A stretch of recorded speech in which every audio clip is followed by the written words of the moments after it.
Hello, everyone, and welcome to ITEC 4242 Database Administration, week number 5. Yeah, we've gone through a whole month successfully, although this isn't the first full week in February. But I digress.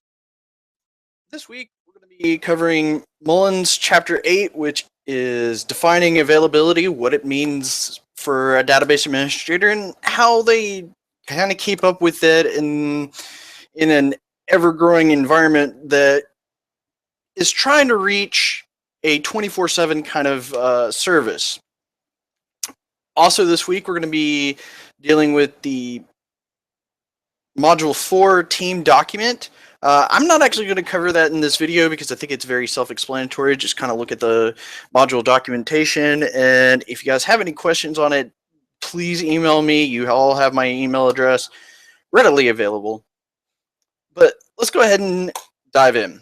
Okay. What is availability? I'm going to kind of diverge from the textbook a little bit and say that availability or accessibility, depending on what textbook, what sources, what companies you even go to, is the level of access and how often you allow your users to access your systems. And this goes hand in hand with confidentiality, making sure not only that users can access a database during peak business times, even low times, to making sure that they stay within their respective boundaries and maintain separation of duties. Because it's one thing to have all in with availability, but then you compromise confidentiality, but you don't want to restrict confidentiality to the point, or security and everything else like that, to where it chokeholds availability and stops your users from being able to do their jobs effectively. Now, as far as availability is concerned, we have 4 parts to it: manageability, recoverability, reliability, and serviceability. Manageability is the ability to create and maintain an effective environment that delivers service to the users. Pretty much just make sure that it's there. The You have recoverability, the ability to reestablish service after stuff goes wrong. Recoverability will cover in greater detail in the chapter, but it's in a sense, if your database blows up, how fast can you get it back in working order?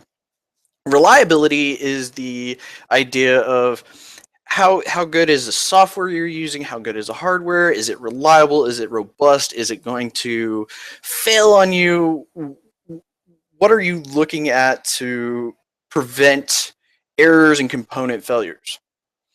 And this can actually range anywhere from the application level, whether it is an error that's preventing somebody from doing a job, to whether the server itself, where the database is hosted, flakes out on it. And then serviceability is the ability to fix, probably more on a smaller scale than recoverability, but to deal with errors and issues. Say, for example, if the application in the last patch kind of caused issues, what kind of service do the vendors provide? What kind of service do you need to provide? What kind of workarounds? When's the next patch going to be? How serviceable is the software so that you can keep your end users up and running? Now, as far as availability is concerned, over the years we've been increasing availability. The standard goal of having a system available, as kind of pointed out, and how much availability is enough later in the chapter, is trying to reach the near 100% mark. It's I at one point in textbooks a few years ago, it was like 99.9. This one actually goes out to the fifth decimal point, I believe, or is it just three? Okay, it's three in the table 8.2, that it's increasingly trying to acknowledge that yes, there are going to be downtimes that are unavoidable, uh, in, including maintenance for patches, updates, inclement weather, outside effects that are beyond the database administration control sometimes, such as networking or the hardware, or so on and so forth. Okay, and there, as listed here, there is a shrinking maintenance window. There's an expectancy from end users to be able to kind of pop in, pop out, and get that maintenance done without really having the downtime. This is majorly important for Fortune 500 companies or other enterprise level companies that uh, they literally lose business if their system is down. I mean, even the textbook talks about how there 33% of people won't even wait on a website to load if it takes more than 4 seconds, which is crazy considering probably like just in my lifetime, I don't know whether in yours, I mean, we had modems that, I mean, you could you could try to load up a site, go make a sandwich and eat it, and maybe even go have a nice chat with somebody and then come back and it's finally loaded. And now we've gotten to this stage where it takes 4 seconds. It's literally out the window. And it's crazy how fast technology and the pace changes. Now, as far as other availability requirements, you have decision support, business intel, and analytics, where there are different applications, different ways of modeling and seeing data that companies are embracing.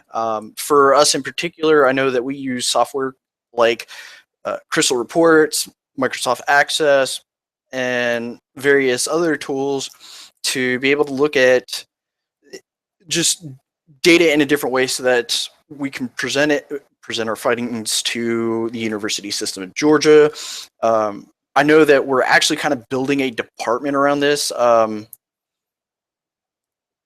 It exists, but it there's people hiring on for it. I for the Department of IR, I forget what that stands for, institutional research, where they will be dedicated full time to looking at these kind of analytics and organizing it in a way, and being able to use kind of a hybrid of SQL and other tools to show end users, hey, this is what you're looking for, or hey, we're making sure we're making a profit, or if we're making a loss, how can we compensate for it? What are the hard facts and numbers to make our business better? Uh, data warehousing. We're even talking about having a data warehouse in the future, where data is that's not used as often, or uh, that's more static, unchanging, that doesn't go day by day, gets stored into another system, which allows less taxation on the main production system. As it's like if you're looking for archived data, something that happened maybe in 2011 or 2012, it's like how many students did well in a certain class, how much financial aid did we give out, versus nowadays, comparing years to each other, so on and so forth, that it allows your system to kind of breathe and not have as much stress on it. Um, Although, then again, you still have to compensate for actually having resources, hardware, server space, CPU, and everything else for that data warehouse. Uh, as we kind of addressed, companies are trying to get full-time availability 24/7. How can we manage this? And again, it's not ideal that, well, it's ideal to do so, but it's not feasible to be able to get the system to run 24/7 all the time without fail. And then as IT increases in complexity, there is this need to basically assess your tools and everything else, whether it's having the knowledge to utilize resources that make availability better, or or kind of cancel out some of the desires and needs and everything else that uh, a system has. Now, some of the tools that we've used over the years, just to kind of give you perspective of where we've gone in the last 5 years at Middle Georgia State, and I'm kind of tooting my own horn with some of this, but this isn't just my effort. This is a effort of the server admins that I work with, my direct coworkers, and so on and so forth. We have gone from systems being down on a daily basis, anywhere from 1 to 8 in the morning, or 1 to 7, 2 to 7. It was very variable, um, where it would be down for anywhere 5, 6 hours a day, 7 days a week. That's 35 hours. And considering you're trying to have more of a 24/7 perspective, which as an institution for higher learning, I guess, for a college business, it's not always required to have it 24/7, because uh, we're not Walmart. We don't have you order parts online all the time, or products or stuff like that. We don't have that kind of business. Most of ours kind of fits the 9 to 5 model, more appropriately 8 to 6 or something like that. I don't The standard business day. So when you have off hours, such as I actually did maintenance on our system on Saturday, which took roughly 2 to 3 hours. Um, some businesses can't afford that 2 to 3 hours. Uh, as I was saying, though, we've gone from a system that's been down for like anywhere from 5 to 6 hours a day to down once a week for maybe like a couple hours tops at best. Which, any even if it's like 2, 3 hours, that's a big big leap from having 35 hours a week where it's down. And this is due to the increase in technology, the increase in knowledge and resources, such as Oracle Recovery Manager, which allows systems to be backed up uh, while the system is running. Um we have Backup Exec, which does the same thing. It allows the system to actually be able to run and update and everything else. And a lot of the downtime that we actually have, other than maintenance, is to upgrade the operating system to make sure that it's running at the latest and greatest software security and features and everything else. Okay, the cost of downtime. If a database is down, this could mean applications are down, websites, just anything that would connect to that database.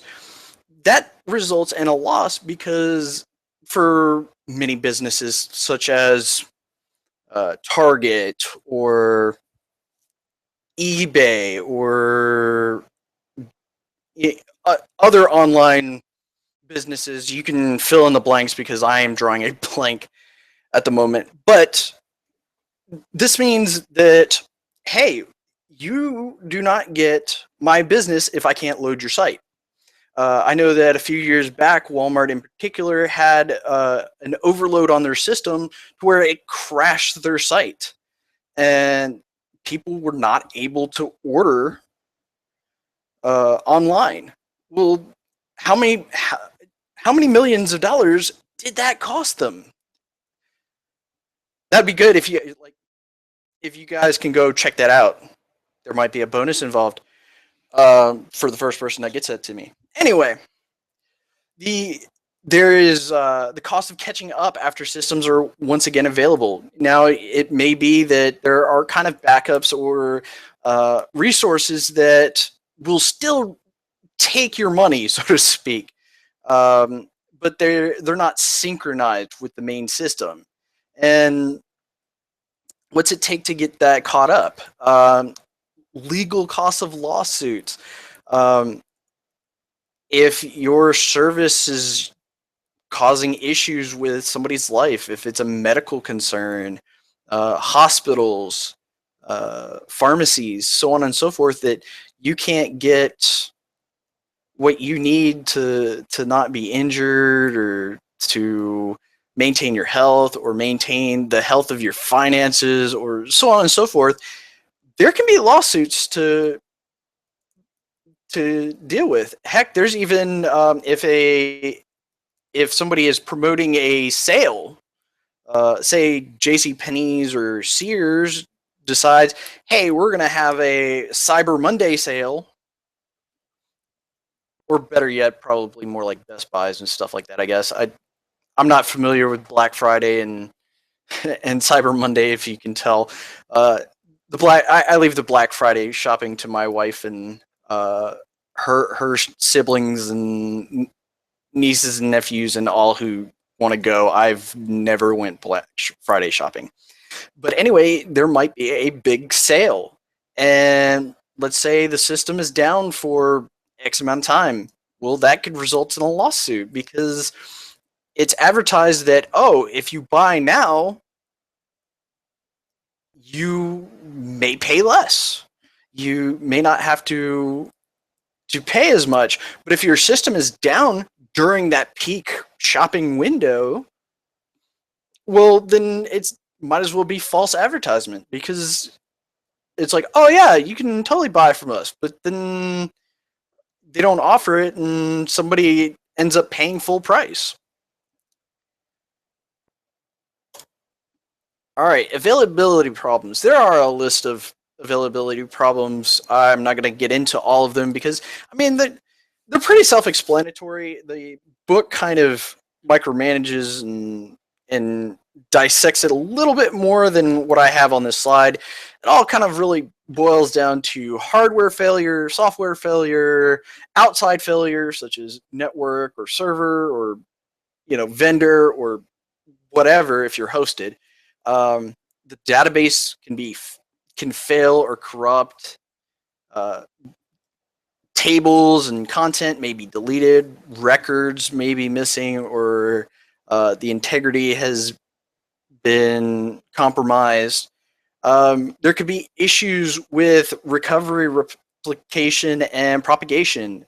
Say, for example, you have a sister database or a shadow database that uh, you back up to, just in case like your one fails, and it's like, oh well, you can hop over to the other one. Well, if that's not up, well, that increases your uh, downtime and reduces your availability.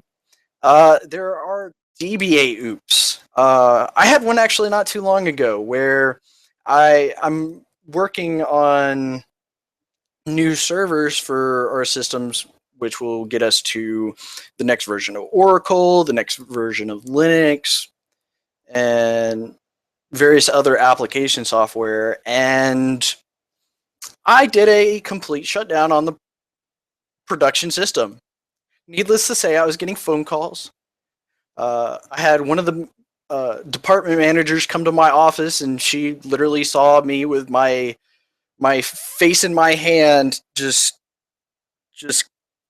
basically dumbfounded that I have made this mistake. Um, Stuff happens. Um, of course, you don't want it to happen on a regular basis, but mistakes do happen. Some of them will cost money. Some of them, unfortunately, in my case, it was something that I could bring back up in 5 minutes and get everything handled. Uh, Planned outages. There are a number of planned outages, anywhere from upgrading Oracle systems. It could be trying to do routine maintenance on a database, trying to make sure that the file sizes and resources are kind of recovered, because there's fragmentation. Um, Sometimes you need to just purge the recycle bin on a database, and yes, databases do have their own particular recycle bins. Uh, and and sometimes it could actually mean um, purging data, and I don't mean like everyday business data, but like there could be collection tables where uh, it's there for just to hold process data. Well, process data may not be pertinent after a while, and there's retention policies and everything else to maintain that. So sometimes the database has to be down for this so that it doesn't lock people out. Um, some of the objects that you may be tampering with or updating or changing, you may have to have the system down so that end users can't access and lock you out of your own upgrades. I've had that happen. Um, and I've had to kill processes before. But ensuring availability, there are hot time operations. This is not a term used in textbook, but something that uh, I felt I use as terminology more often. Hot time operations could be something as easy as like a backup tool that manages to do stuff in real time while the system is up. It's doing it while the system is hot rather than a cold backup. There are reorganization tools and databases that allow for a system to be optimized and perform better uh, without even having to take down the system. Now, of course, this is this can actually stress the system, uh, causing slowdown and all.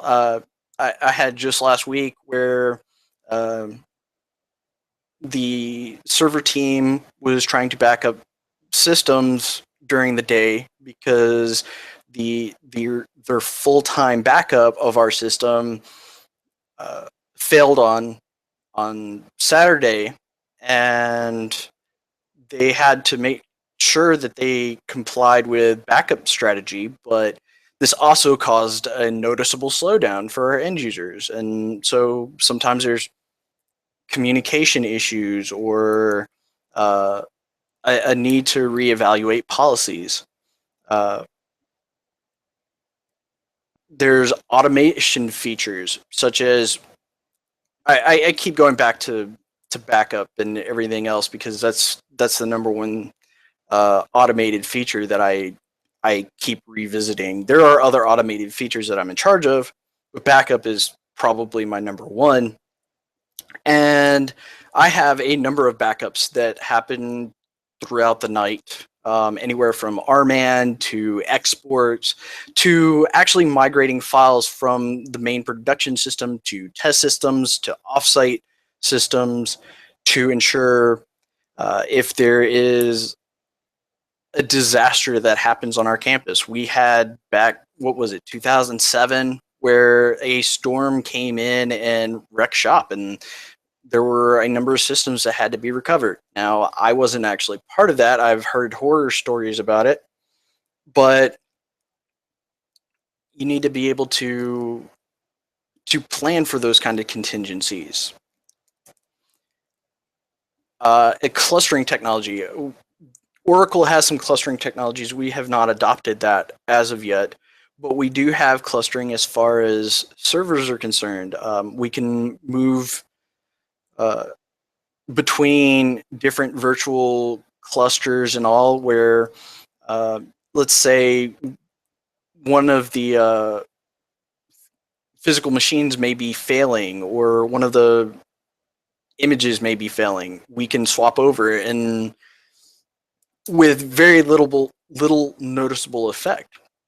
Now there are some effects to it. I haven't seen a perfect move over during business hours, but um, say if you do some of these features during off hours where you don't have peak times that people are using it, they can be effective. And there are probably tools and technologies that I haven't adopted or haven't investigated yet that work a little bit more effectively, that allow this kind of stuff to occur uh, during business hours without anybody even noticing.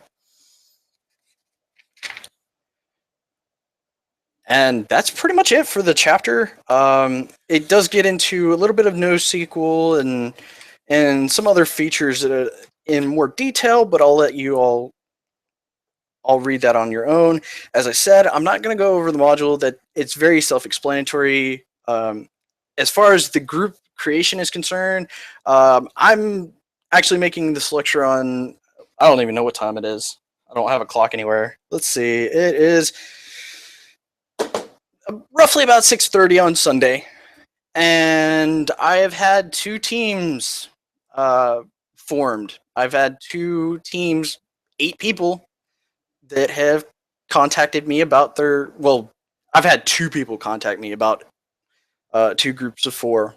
Uh, I will be probably, if I don't receive emails within the next few hours, I'll probably be making groups. Because I mean, 8 out of like 28, that's a very small number. Uh, very small percentage of people that have been assigned to a group yet. I will be assigning groups if I don't receive any emails. And you all will get to work on the team document. It goes into specifics. I do not have the final project document available yet. I've kind of hit on what it's going to be about. I should have it available by next week so that you can all pursue team meetings at your own pace and kind of devise what you're going to actually be divvying your responsibilities up into. Uh, as far as a team document is concerned, it's a living document. This is just a first take at it, and not everything is set in stone with it, but I do expect a level of thought and consideration in it.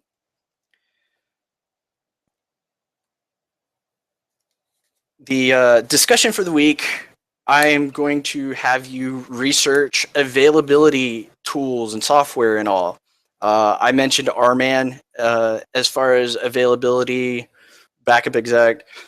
Uh, just pick a tool, application, technology out there that works with database and database management software so that and just kind of present on it, and please go into detail, research, explain, analyze.